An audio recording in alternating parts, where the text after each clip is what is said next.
Señor, te damos muchas gracias por este día que podemos elevar nuestras voces desde lo más profundo de nuestro corazón, elevar nuestras voces hacia ti, dándote las gracias por tanto amor, por tanta misericordia, porque nos sentimos, Señor, en un puño. Muchas veces nos sentimos tan apretados y sin embargo cuando te miramos a ti, cuando miramos tu amor, cuando miramos, Señor, aquella cruz, cuando miramos que hay una esperanza de vida eterna, oh Señor, no nos queda otra cosa que adorarte. Gracias, Padre, gracias por toda tu obra magnífica. Y Señor, ahora al meditar en tu palabra queremos rogarte, Señor, que tú hables a nuestros corazones, que pongamos nuestra mirada claramente en ti, porque tú eres el único que puede traer vida y esperanza, no solamente a nosotros, sino a esta generación que está tan confusa y perdida. Oh Señor, danos ese discernimiento espiritual para entender y aplicar tu palabra. Gracias, Señor, por todo, y gracias por esta ofrenda que también podemos compartir. Pedimos tu bendición, Señor, en nombre de Jesús. Amén, Señor. Amén.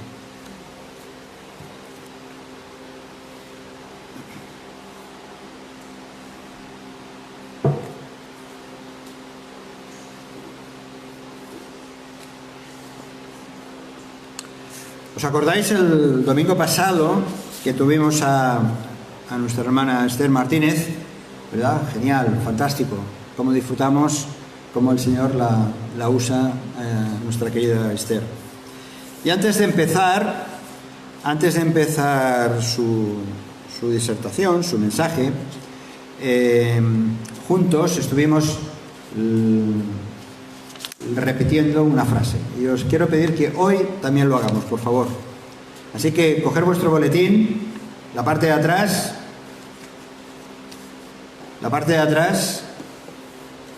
hay esta frase que dice: coge hoy tu Biblia y repite con convicción, es importante. Así, ¿estáis preparados? ¿Sí? Vamos a leer. Dice así, yo voy diciendo y vosotros vais repitiendo. Y tenéis que coger la Biblia, porque si no la tenéis aquí a mano, ¿no? Bueno, aunque sea en móvil, ¿vale? Coge tu Biblia, dice: esta es mi Biblia, la palabra de Dios. Yo soy lo que dice mi Biblia que soy. Yo tengo lo que dice mi Biblia que tengo. Y yo puedo hacer todo lo que mi Biblia dice que puedo hacer. Hoy la leeré, la escucharé, la obedeceré, y la semilla incorruptible de la palabra de Dios penetrará en mi corazón. Y producirá fruto que transformará mi vida, mi espíritu, mi alma, mi cuerpo, mis finanzas, mi familia, mi iglesia y mi ciudad para siempre. Nunca más seré el mismo, la misma. Nunca. Amén. Hermanos, así es la palabra de Dios. Si fuera simplemente un desodorante, qué poca eficacia tendría, ¿no? Que al poco desaparece la eficacia del desodorante. Pero la palabra de Dios es viva y eficaz para cada día de nuestra vida, para cada situación en la que vivimos. Y eso no son palabras huecas, esa es la realidad. Vamos a ver durante varios días, entre los invitados que vengan, vamos a estar hablando un poco de la estrategia social de Jesús. Cuando hablamos de social, tiene que ver con las relaciones. La estrategia social de Jesús, y hoy estaremos hablando sobre la paz, el propósito de la paz. Pero antes vamos a tener una lectura, el Salmo 46, para tenerlo como una referencia. Salmo 46, versículos del 8 al 11. Salmo 46, versículos del 8 al 11. Dice así: Venid, ved las obras del Señor, que ha puesto asolamientos en la tierra, que hace cesar las guerras hasta los fines de la tierra, que quiebra el arco, corta la lanza y quema los carros en el fuego. Estad quietos y conoced que yo soy Dios. Seré exaltado entre las naciones, enaltecido seré en la tierra. Jehová de los ejércitos está con nosotros. Nuestro refugio es el Dios de Jacob. Estad quietos, estad quietos. Ante un mundo convulso y hostil, también frente a la fe cristiana, ¿cuál debe ser la estrategia a seguir? Supongo que estos días estamos siguiendo mucho lo que está ocurriendo también en Afganistán. Es la noticia, pero hay otras noticias muy parecidas. ¿Cuál es la estrategia que los cristianos, que nosotros hemos de seguir? Una de las partes del llamado Padre Nuestro que más confusión ha traído es cuando el Señor Jesús dijo: hágase tu voluntad como en el cielo, así también en la tierra. La estrategia de Dios para que se haga su voluntad en la tierra como en el cielo ha tenido en la historia en la historia de la humanidad, dos grandes interpretaciones y opuestas entre sí. Eso de hacer la voluntad en la tierra, igual que todos los ángeles, todo el universo está haciendo la voluntad de Dios, ¿cómo eso se aplica aquí en la tierra? Pues ha habido dos grandes interpretaciones. La primera ha sido utilizar todos los medios posibles de parte del cristianismo, llamado cristianismo en general, todos los medios posibles para presumiblemente hacer posible que la justicia divina se cumpla en esta tierra. Y ahí tenemos los ejemplos de las cruzadas en la época medieval, la Santa Inquisición, la llamada falsa o evangelización, entre comillas, en la América Latina, aquí en nuestra España el catolicismo nacional o nacionalismo. Es decir, que la voluntad de Dios se ejecute por la fuerza en la tierra. Esa ha sido una manera de interpretar este versículo. La segunda interpretación es la que se ve encarnada en la propia persona del Señor Jesús, donde el sacrificio vicario, es decir, sustitutorio y sangriento del Hijo de Dios, refleja realmente todo lo contrario de la violencia. La humillación del Señor deja paso al poder de Dios manifestado a través de la debilidad. Un Cristo quien, siendo todo en el universo, teniendo todo el poder, se hizo hombre como nosotros para morir en una cruz. Como cristianos, entonces, hemos de seguir la actitud, por ejemplo, mirando la historia bíblica, hemos de seguir el ejemplo de los celotes. Los celotes eran un movimiento, en tiempos del Señor Jesús, un movimiento político nacionalista, cuyos partidarios utilizaban la violencia contra los romanos, contra el imperio invasor, y estaban dispuestos a instaurar el reino de Dios, como ellos entendían, por medio de la fuerza. O al contrario, hemos de seguir este ejemplo de intentar conseguir de una manera u otra que los otros conozcan a Cristo y sigan los determinados mandatos, o al contrario, seguir las huellas del Maestro hasta las últimas consecuencias. y quien enseñaba a poner la otra mejilla en lugar de usar la venganza. ¿Cuál de ellas dos? Estaba una de los testimonios que estos días estamos escuchando, ¿no?, de los cristianos allí en Afganistán. Estaba escuchando a uno de ellos diciendo que estaban dispuestos a todo, lo cual significa poner la otra mejilla. ¿Cuál fue y es la estrategia social de Dios? En la presentación del reino que hizo Jesucristo hallamos las claves más importantes. Y vamos a ver en 3 o 4 días algunas de estas claves.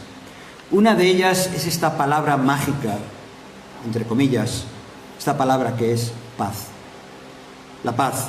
La misma que Jesús ya resucitado, deseó a sus discípulos, entre ellos el incrédulo Tomás, a quienes les dijo cuando se presentó a ellos: paz a vosotros. Es cierto que no ha habido congresos, simposios, conferencias, seminarios o declaraciones donde no se haya hecho un llamado a la paz y sobre todo a la pacificación entre los violentos, y donde no se haya exhortado a que los jóvenes sean educados, especialmente los niños, en valores pacíficos, en contra de la violencia.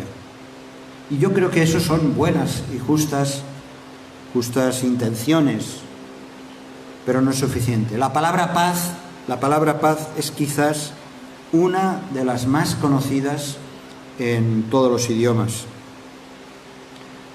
En catalán tenim pau, en latín pax, shalom en hebreo, peace en inglés, en francés paix, en alemán Frieden.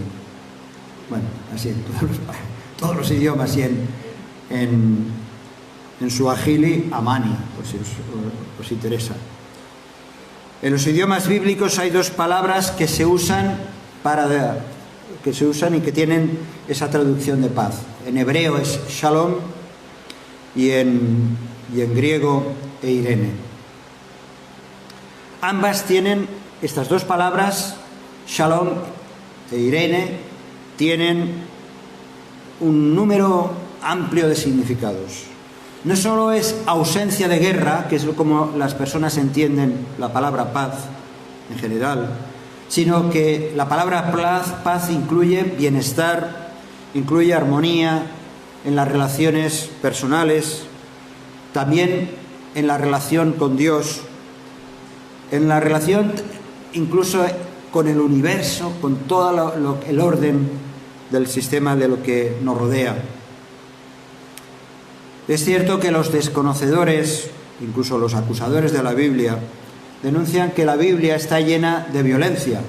Muchas veces, hablando con otras personas, dicen: es que en la Biblia hay muerte, hay guerras, hay cosas que incluso Dios ha castigado de una manera violenta. Sin embargo, la paz es un tema que constantemente fluye a través de sus páginas, a través de las páginas de la Biblia, a pesar de estas descripciones que hay. Así que vamos a ver algunos aspectos hoy acerca de la paz. Es cierto, el mundo ansía la paz por encima de la guerra. El Antiguo Testamento comienza, vamos a ver un vistazo muy general. El Antiguo Testamento comienza de una manera, podríamos decir que hasta idílica, en una relación armoniosa entre Dios y el hombre. Incluso entre Dios, el hombre y la naturaleza. Es la imagen que nos presenta los primeros páginas, ni páginas siquiera, de la Biblia. Las necesidades humanas eran satisfechas allí en el paraíso. El hombre atendía a los deseos de Dios y todo contribuía a un bienestar común. Había esa relación entre Dios y el hombre y en el medio donde estaba viviendo. ¿Verdad? ¿Cuántas veces la palabra paraíso, nada más que nos suena, nos hace pensar, nos trae a la mente, pues la idea de bienestar, la idea de tranquilidad, de una alegría? Paraíso. quiero ir al paraíso, me gustaría estar en el paraíso. Hoy el Islam lo presenta como un objetivo por el cual incluso están dispuestos a matar. Pues esa primitiva paz que había en ese momento fue interrumpida por el propio orgullo del ser humano, que le llevó a la rebelión y finalmente a la violencia y al asesinato, como ocurrió con Caín matando a Abel. Y ese conflicto que se dio ahí en el seno de la familia pasó de persona a persona, de grupo a grupo, de tribu a tribu, de nación a nación, de continente a continente. Dios no deseaba el sufrimiento. Dios no deseaba las guerras. Ni siquiera deseaba la muerte. La paz original se perdió con la irrupción del pecado. La frustración del ser humano llevó a considerar la paz como un imposible. Y ahora eso es lo que estamos viviendo muchas veces. Lo que estamos escuchando, la frustración que existe no solamente a nivel personal, sino de todas las instituciones. La paz es un imposible. Los psicólogos reconocen que es un estado, la paz es un estado del ser humano que jamás llega a alcanzarse en su plenitud. Se buscan alternativas que son buenas, que son justas, ¿no? Unas buenas leyes, intentando que haya unos derechos civiles, una integración social, que haya respeto los unos a los otros, pero ya veis lo que está pasando, por ejemplo, de manera muy cotidiana estas últimas semanas especialmente, ¿no? Los botellones, por mucho que con buena intención se diga, hey, no hagáis esto, pues ahí, y una cosa lleva a la otra y que genera violencia. Bien, esa paz que estaba latente desde el principio en la historia de la humanidad, que se interrumpió por el pecado, cuando vamos al libro de Apocalipsis se nos presenta una renovada visión de paz, una paz ya restaurada, muestra un Dios que no cesa hasta conseguir que de nuevo la paz quede reinstalada en aquellos que son restaurados también espiritualmente. Donde allá triunfa la paz por encima de la maldad y la rebelión humana. Es un ciclo que tiene un final. Leemos en Apocalipsis capítulo 22, versículo 14, bienaventurados, felices, los que lavan sus ropas para tener derecho al árbol de la vida, para entrar en las puertas de la ciudad.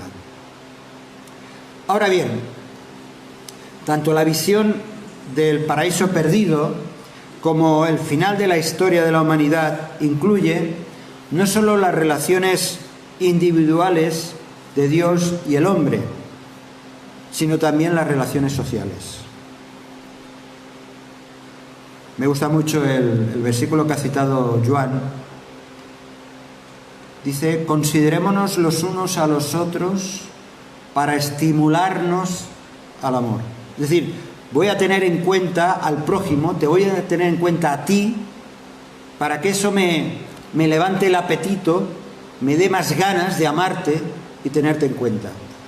Ese es el propósito por el medio del cual aquel que decide seguir a Cristo, Dios hace un cambio en la vida de la persona, para que no solamente sea una relación personal, sino que sea una relación interpersonal, entre otras personas. La paz de Dios tiene que ver más allá de mi experiencia personal simplemente. Qué bonito, qué bien, yo soy creyente, soy un seguidor de Jesús. Pero si yo no estoy practicando esa paz con los demás. Hay personas que dicen, sí, yo tengo mucha paz en mi corazón. Y en cambio no saben relacionarse con los demás, con su prójimo. Y lo que Dios quiere es que nosotros seamos pacificadores en un mundo hostil. Y cuando digo un mundo hostil no me refiero solamente a cuestión de guerras, ¿no? Sino de incluso situaciones que las vivimos incluso a nivel familiar. Hemos de entender que la paz es un regalo de Dios. La Biblia repite una y otra vez que la paz es un regalo para aquellos que buscan obedecer y actuar en justicia. Hemos de echar una mirada súper rápida al Antiguo Testamento. Las guerras y la violencia son resultados de la desobediencia. Eso lo vemos continuamente, por ejemplo, en el Antiguo Testamento. Un claro ejemplo, no vamos a leerlo, pero en Levítico capítulo 26, en la primera parte, hasta el versículo 13, Dios se compromete a traer paz a un pueblo que sea obediente. Lo voy a leer yo, por lo menos unos versículos. Levítico 26.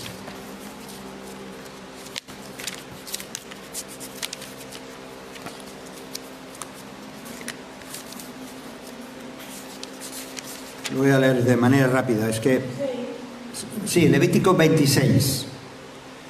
Leo unos primeros versículos. Dice: no haréis para vosotros ídolos ni escultura, ni os levantaréis estatua, ni pondréis en vuestra tierra piedra pintada para inclinaros a ella.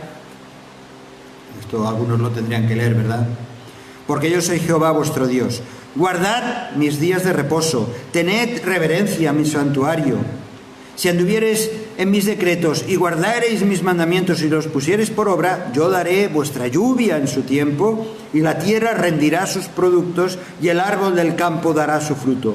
Vuestra trilla alcanzará la vendimia, y la vendimia alcanzará la sementera, y comeréis vuestro pan hasta saciaros. Y eso aporta paz. Y habitaréis seguros en vuestra tierra, y yo daré paz en la tierra. Pero claro, ahí veía que hacer todo eso. Y dormiréis, y no habrá quien os espante, y haré quitar de vuestra tierra las malas bestias, y la espada no pasará por vuestro país. Y perseguiréis a vuestros enemigos, y caerán a espada delante de vosotros. Si hacéis todo esto, tendréis paz. Evidentemente, la historia nos está recordando continuamente que el hombre, las naciones, las personas, no obedecen. El versículo 13 dice: yo, Jehová vuestro Dios, que os saqué de la tierra de Egipto para que no fueseis sus siervos, y rompí las coyundas de vuestro yugo, y os he hecho andar con el rostro erguido. Dios se compromete a traer paz a un pueblo que sea obediente, y Dios se sigue comprometiendo a traer paz a nuestra vida si somos obedientes. Pero la terquedad, el orgullo, nuestras malas decisiones nos traen problemas. Lo mismo se cita en segundo libro de Crónicas. Pasaron algunos siglos del texto que he leído antes, y en segundo libro de Crónicas, capítulo 15, segundo de Crónicas, capítulo 15, del 1 al 8, es una historia muy bonita esta, de las pocas que vemos de los reyes, donde hay una auténtica revolución espiritual con el rey Asa. Dice el capítulo 15, versículo 1, voy a leer solamente unos 8 versículos.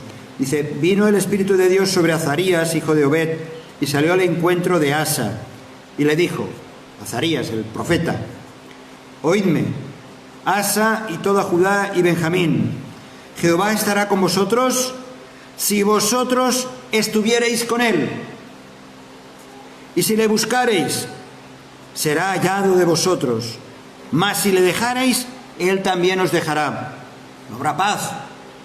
Muchos días ha estado Israel sin verdadero Dios y sin sacerdote que enseñara y sin ley, pero cuando en su tribulación se convirtieron a Jehová, Dios de Israel, y le buscaron, él fue hallado de ellos. Ese es el testimonio. Antes Joan estaba pidiendo testimonios. Ese era el testimonio de muchos de nosotros. Cuando le buscamos, aunque no conocíamos, aunque éramos algunos muy jovencitos, otros ya de adultos, cuando le buscamos, le hallamos, porque Dios está siempre dispuesto a ser hallado. Versículo 5. En aquellos tiempos no hubo paz, ni para el que entraba ni para el que salía, sino muchas aflicciones sobre todos los habitantes de las tierras. Y una gente destruía a otra, y una ciudad a otra ciudad. Es lo que está pasando, lo que vemos en tantos lugares.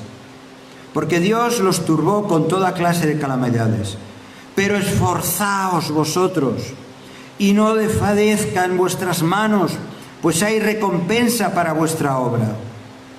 Dice que cuando oyó Asa, el rey Asa, las palabras y la profecía del profeta Azarías, hijo de Obed, cobró ánimo. Hay esperanza. Quitó los ídolos abominables de toda la tierra de Judá y Benjamín y de las ciudades que él había tomado en la parte montañosa de Efraín, y reparó el altar de Jehová que estaba delante del pórtico de Jehová. Cuando uno escucha la palabra y reconoce y toma conciencia de la situación en la que está, puede surgir de ese estado de falta de paz para realmente disfrutar de esa paz que solamente puede venir de parte de Dios. La falta de paz siempre se debe a que el pueblo en aquella época se alejó del verdadero Dios, y eso le trajo aflicción. Y eso nos pasa a nosotros. Cuando nos alejamos de Dios, entonces no hay paz. Es así. Cuando Asa toma conciencia del problema, elimina los ídolos y levanta altar al Señor. Hemos leído al principio el Salmo 46, donde refleja la voluntad de Dios de romper con la guerra y dar refugio. Dice: estad quietos y conoced que yo soy Dios. Eso es lo que pide el Señor, que estemos quietos. En Isaías capítulo 59, Isaías 59, versículos del 4 al 8,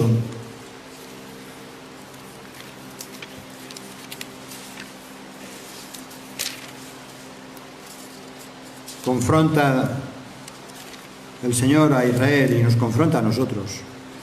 Isaías 59 es un capítulo bien conocido de confesión. Leemos en el capítulo 59 de Isaías, versículo del 4 al 8. Dice: no hay quien clame por la justicia, ni quien juzgue por la verdad. Confían en vanidad y hablan vanidades. Y si no, mirad Telecinco y otras cosas como estas. No solamente Telecinco, en todas las cadenas. Conciben maldades y dan a luz iniquidad.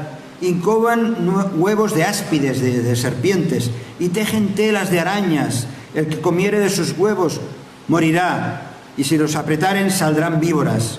Sus telas no servirán para vestir, ni sus obras serán cubiertos. Sus obras son obras de iniquidad, y obra de rapiña está en sus manos. Sus pies corren al mal, se apresuran para derramar sangre inocente.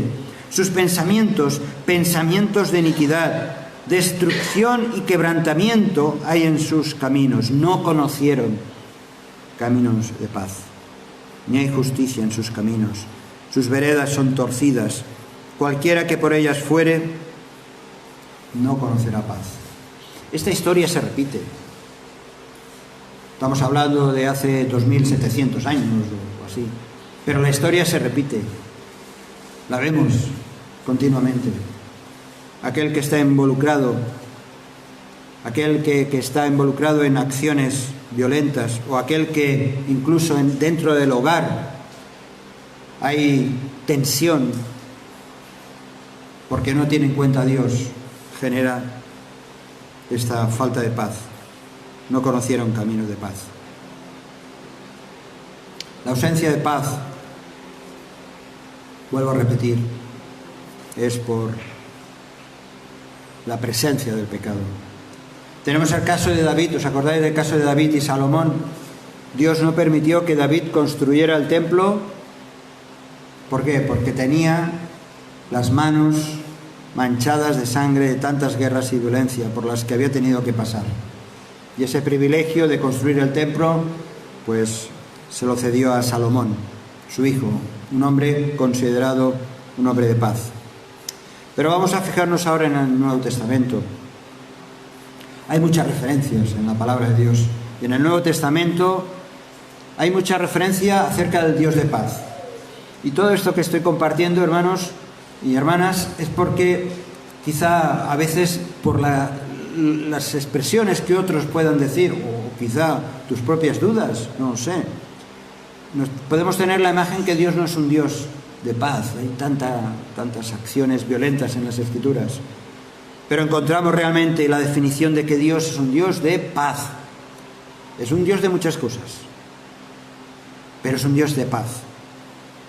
Pablo lo repite muchas veces. En Romanos 15:33, por ejemplo, ruega que el Dios de paz sea con todos vosotros. A los tesalonicenses les dice, y el Dios de paz os santifique.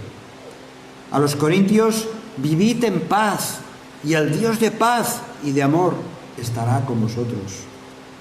El Dios de paz es el más fervientemente adorado por los que forman parte de un pueblo de paz. Esa es la gran diferencia, por ejemplo, frente a otras culturas y religiones. En un par de semanas, los martes, que hemos empezado a hablar acerca de otras confesiones, estaremos hablando un poquito del Islam. Y ya sabemos que nos lanzan mensajes de que es una religión de paz. Sin embargo, la verdad es que noticias e imágenes que recibimos muchas veces están llenas de violencia, de gritos, de guerras, mezcladas con rezos multitudinarios, muy lejos de vivir la paz verdadera. El Nuevo Testamento revela también a Jesús como un defensor de la paz. Y es un regalo. Decía antes que la paz es un regalo de Dios, es un don de Dios. Por eso el Señor Jesús decía a sus discípulos, la paz os dejo, mi paz, la paz que Él tenía, y sabemos en qué momento lo estaba diciendo, antes precisamente ya estaba apuntándose en los últimos días hacia ese sacrificio, decía, mi paz os doy, yo no os la doy como el mundo la da, no se turbe vuestro corazón, ni tenga miedo. Eso demuestra que la paz es un regalo de Dios. Tómalo.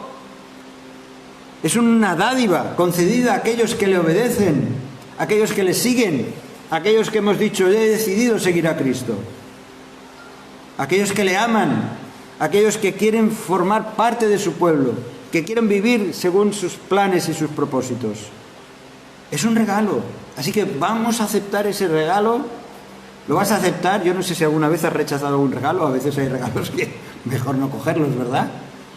Pero vamos a aceptar este regalo de parte de Dios. Vamos a preferir instalar la violencia de este mundo en nuestra mente.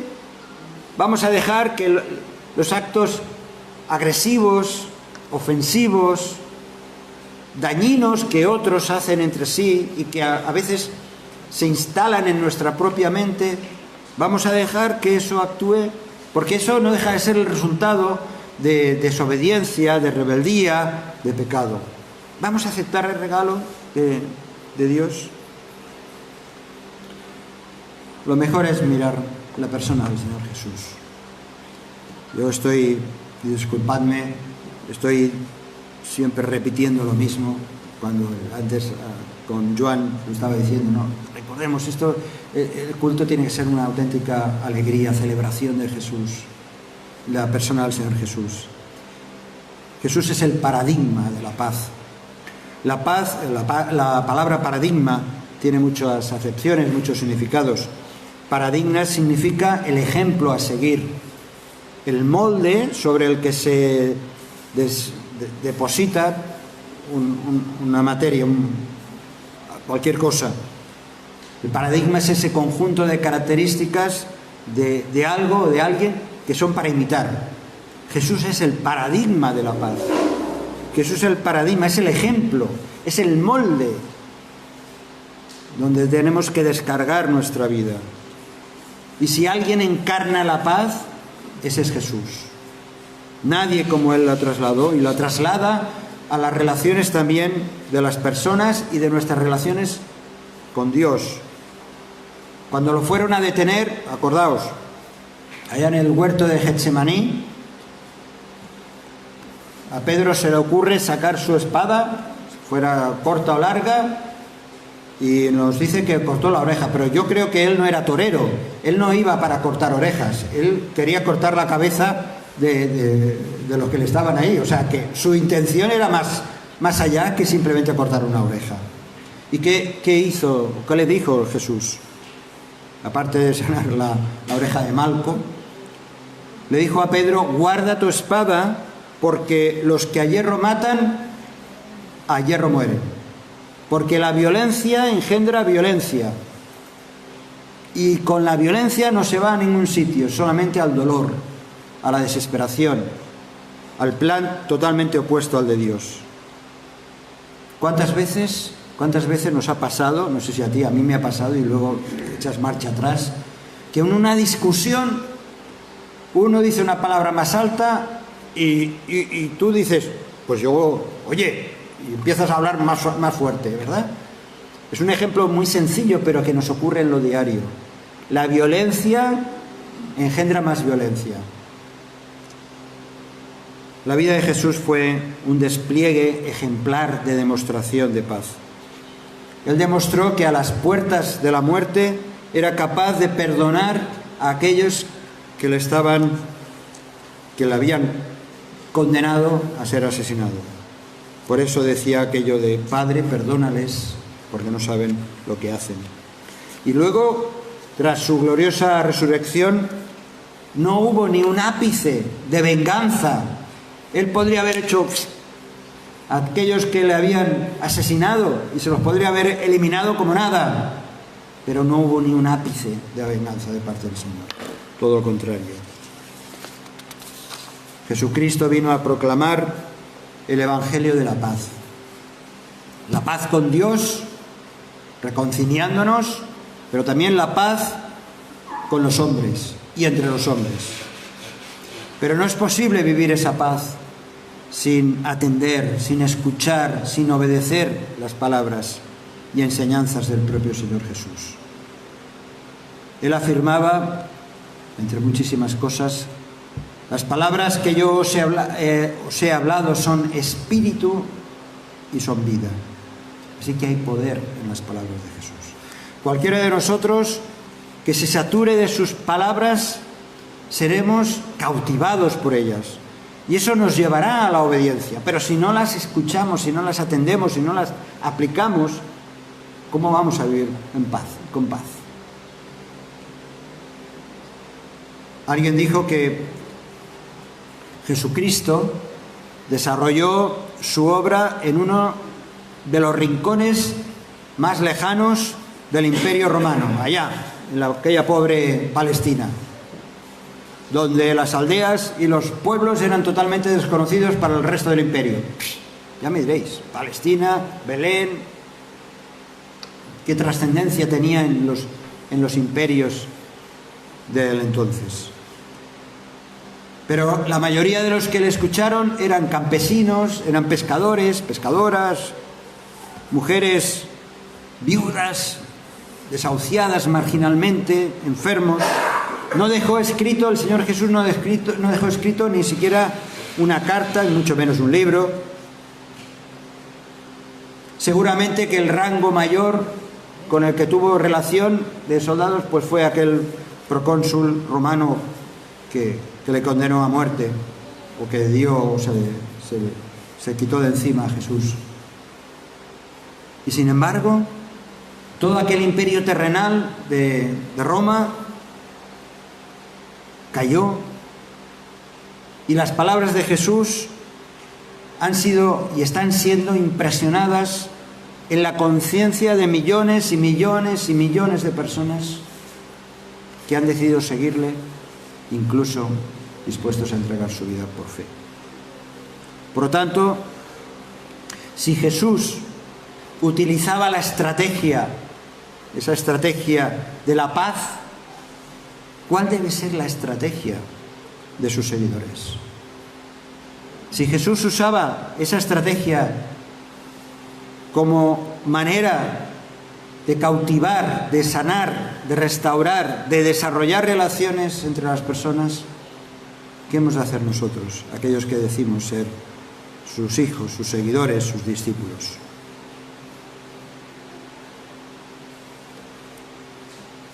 Nos quedamos con las palabras, las mismas palabras de aquellos soldados judíos que quisieron detenerle en un momento determinado, encontramos en los evangelios, ante una gran discusión que se estableció porque había gente que estaba oponiéndose a Jesús, y fueron unos cuantos soldados a detenerle, pero no lo hicieron.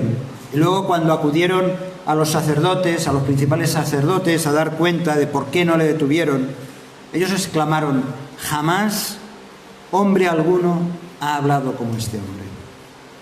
Impresionó tanto Jesús en la vida de las personas, incluso en aquellos que iban a detenerle, que reconocían que era un mensaje de paz. Ellos eran soldados rudos,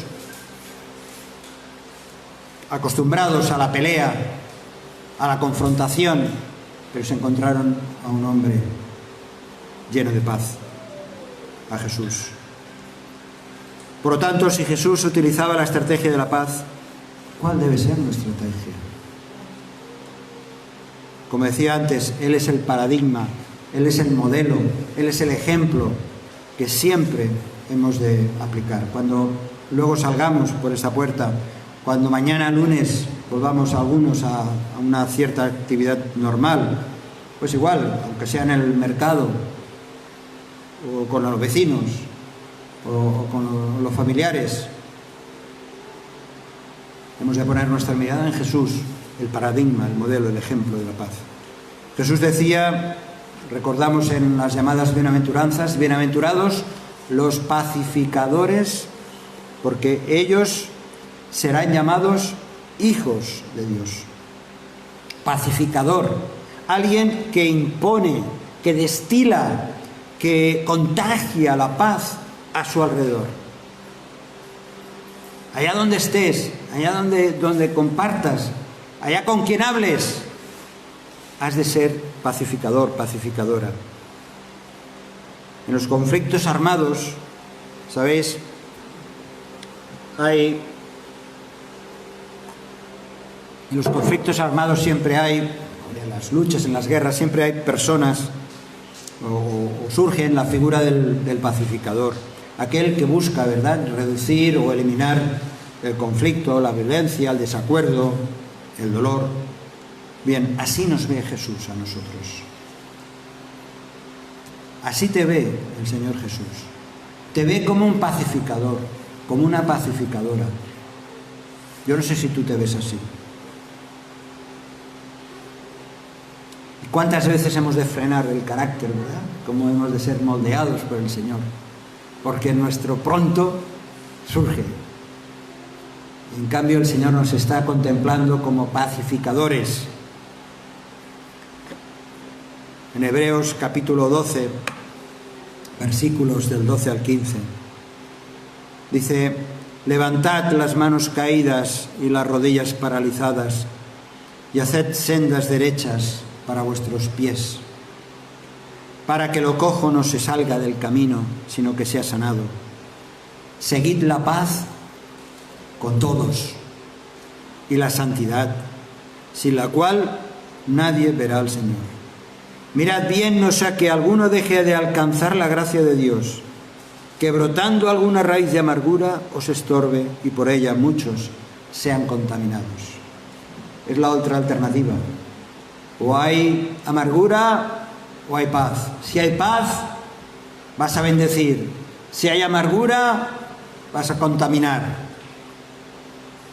La paz, sin excepción y sin acepción, y acompañada de una vida santa, no involucrada con el pecado, tiene fruto. Os quiero presentar, yo creo que lo hicimos hace un tiempo, una historia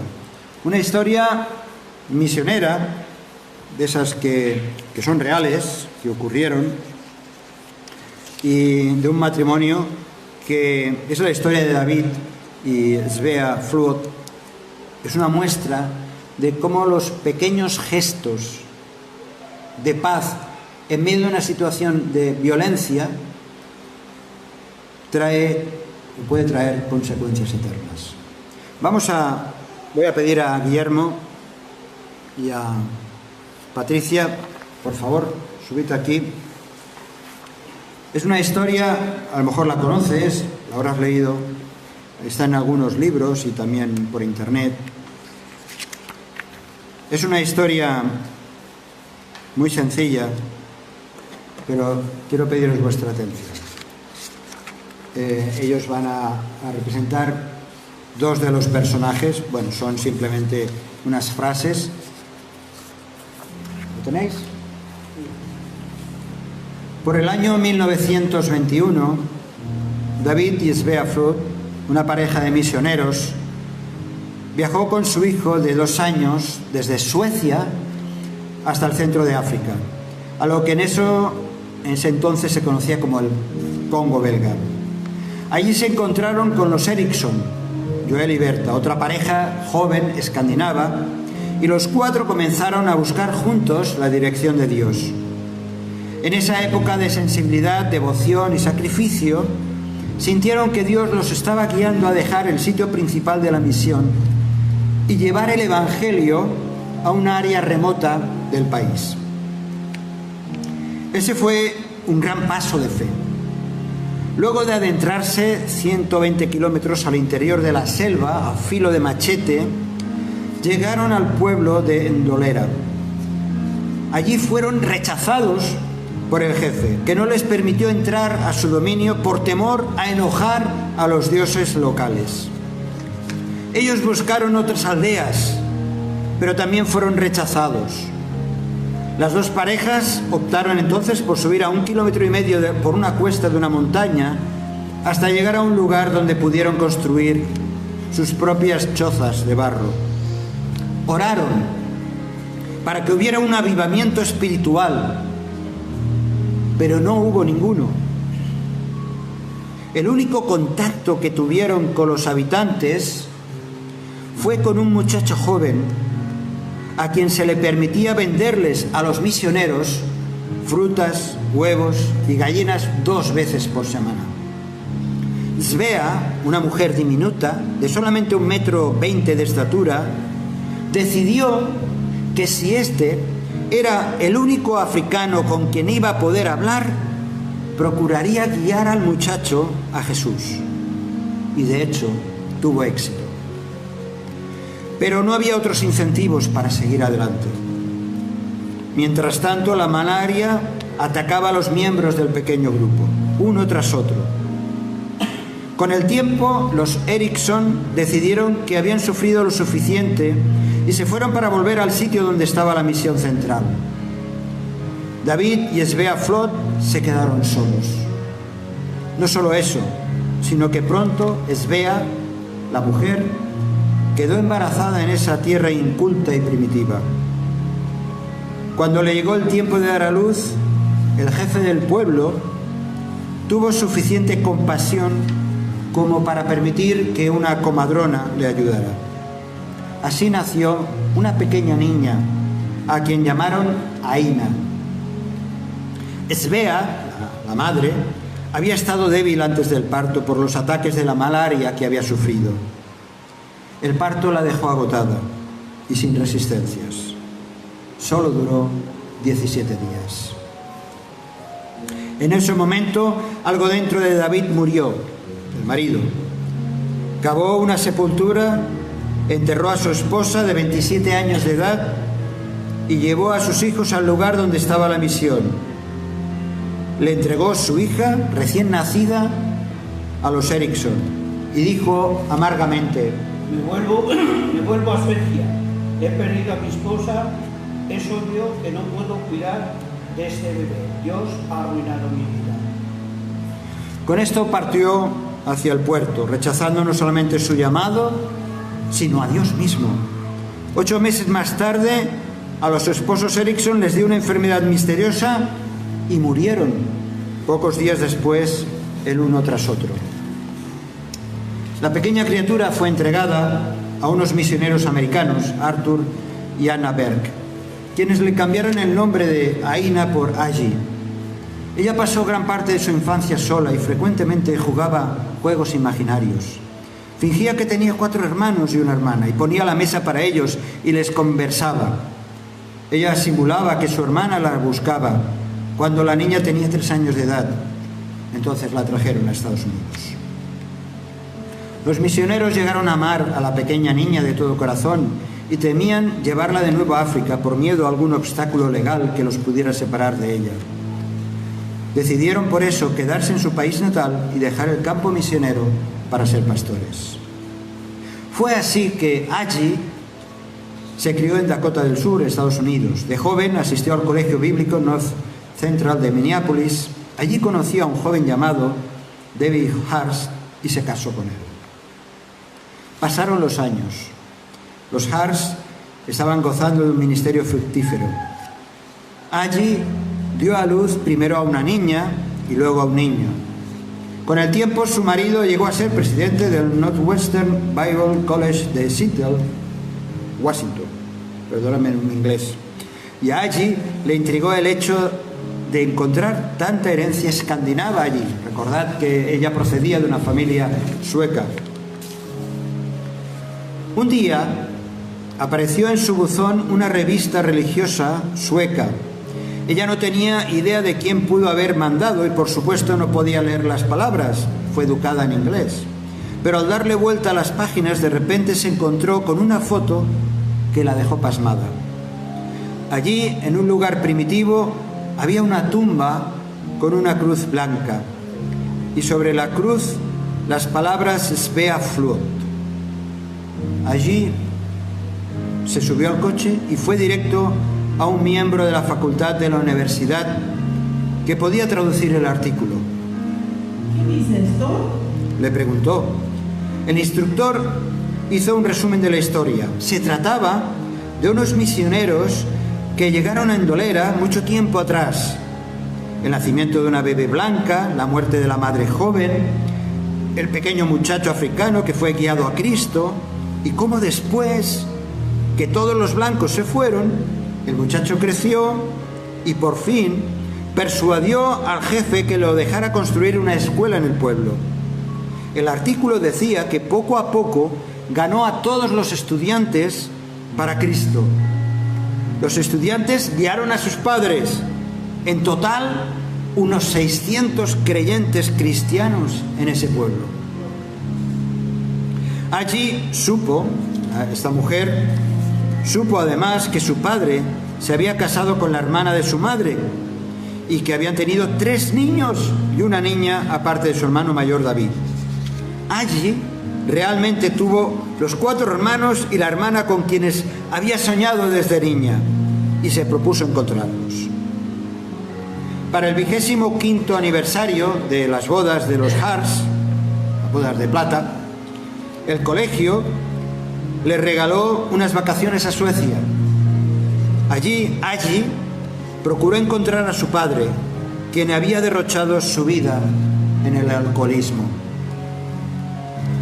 Hacía poco había sufrido un ataque de apoplejía. Este hombre, su padre, aún amargado, tenía una sola regla en su familia: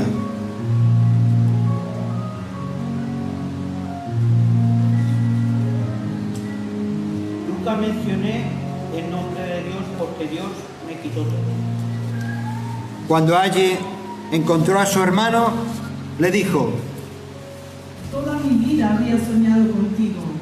Yo acostumbraba a extender un mapa del mundo, ponía un auto de juguete encima y simulaba que viajaba por todas partes buscándote. Después de una reunión emocionante con sus hermanos, Aggie tocó el tema de ver a su padre. Los otros vacilaron. Puedes hablar con él, aunque está muy enfermo ahora, pero tienes que saber que cuando oye el nombre de Dios se enfurece. Aggie no se dio por vencida.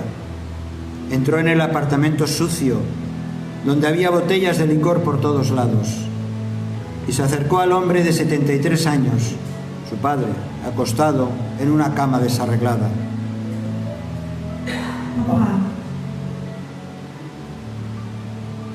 Papá, dijo intimidadamente. Él se dio la vuelta y empezó a llorar.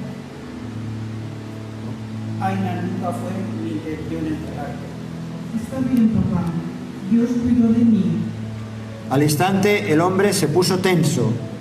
Las lágrimas cesaron.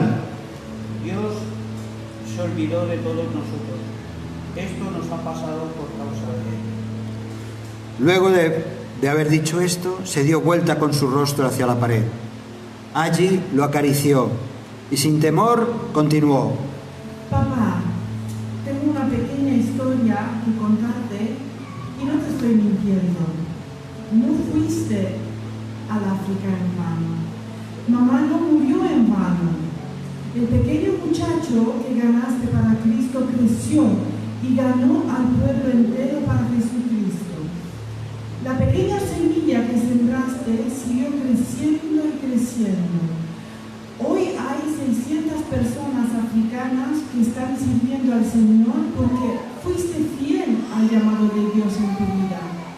Papá, Jesús te ama. Él nunca te ha rechazado. El anciano se dio vuelta para mirar a los ojos de su hija. Su cuerpo se relajó y empezó a hablar hasta vaciar toda su amargura. Al final de la tarde ya había vuelto al Dios con quien había estado resentido por tantas décadas. Durante los próximos días, padre e hija gozaron juntos momentos agradables.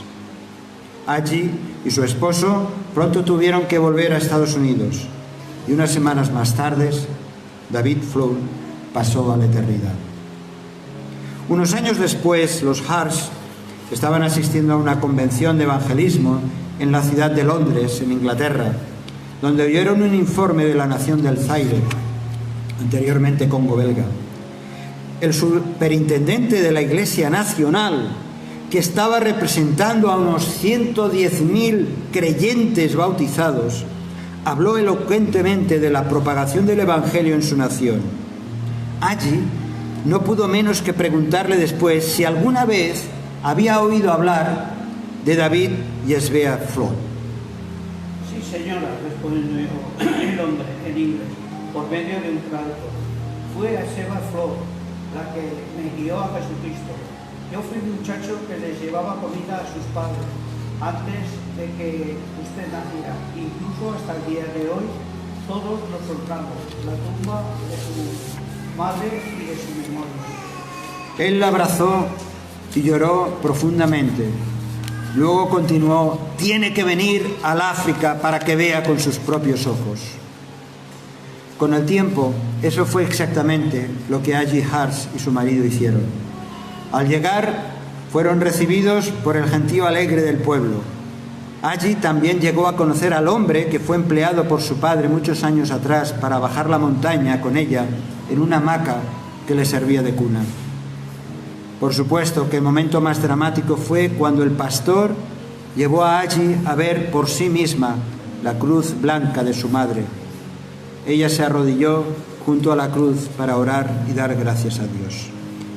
Más tarde ese día, en la iglesia, el pastor leyó Juan 12:24. De cierto os digo, que si el grano de trigo no cae en la tierra y muere, queda solo, pero si muere, lleva mucho fruto. Luego siguió con el Salmo 126, versículo 5. Los que sembraron con lágrimas, con regocijo segarán. Amén. Amén. Bonita historia real. Nunca sabemos aquello que se siembra, cuál es el fruto. Nunca. Mi deseo, como el de Pablo, hermanos, es que la paz de Dios, esa paz que hemos estado comentando esta mañana, esa paz de Dios, que sobrepasa todo entendimiento, toda lógica, todo conocimiento, esa paz de Dios guardará vuestros corazones y vuestros pensamientos en Cristo Jesús. Amén. Que el Señor os bendiga.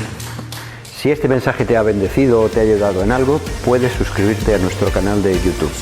También conocerás nuestra comunidad, la Asamblea Bíblica del Camp de Tarragona, en Cambrils, España, a la que estás cordialmente invitada o invitado.